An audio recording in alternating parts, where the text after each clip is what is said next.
Tous, ils ont joué les prolongations jusqu'au cœur de la nuit. Emmanuel Macron et les chefs de parti de l'opposition ont achevé leur réunion à huis clos, sans téléphone ni conseiller, à 3h15 du matin.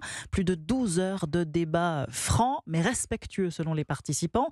Arthur Delaborde, vous avez patienté toute la nuit devant l'école de la Légion d'honneur de Saint-Denis, où se tenait cette grande initiative politique. Alors, pas de résultat concret, mais la promesse du président de se revoir bientôt. Oui, de très longs échanges dans une ambiance décrite comme respectueuse et apaisée, détendue même selon un participant. L'entourage d'Emmanuel Macron va jusqu'à parler d'un grand moment de politique. Sur le fond, peu d'annonces concrètes. Les discussions devraient se poursuivre dans les semaines à venir.